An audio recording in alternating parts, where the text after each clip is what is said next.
grasblaar se klein ontwerp, so netjies en so rein, leer die kuns van die Skepper, sy wysheid vas en fyn.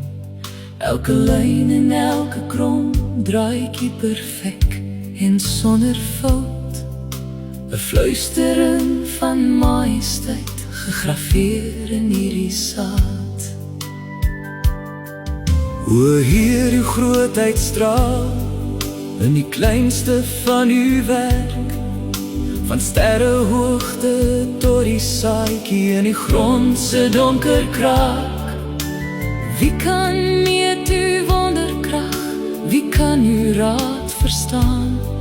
Ons kniel voor u, o Skepper, met lof en afhanklikheid. Die saad dra lewe in homself, 'n belofte nog verskuil, en tog reeds straal dit goddelikheid in stilte en in gejuig. Geen mens kon so 'n kunswerk maak, so mooi en so wonderbaarlik. Dit is God wat met 'n meesterhand vorm gee aan wat begin. Laat ons nie net kyk na berge of wolke in die blou lug, maar vind u ook 'n nederigheid in blare wat vou. Want u is in die klein dingetjies en ook in uw almagtige grootheid. U bly die Alfa en Omega, altyd naby, altyd daar.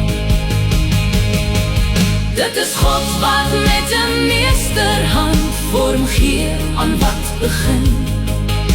Want u is in die klein dingetjies en ook in uw almagtige grootheid. U bly die Alfa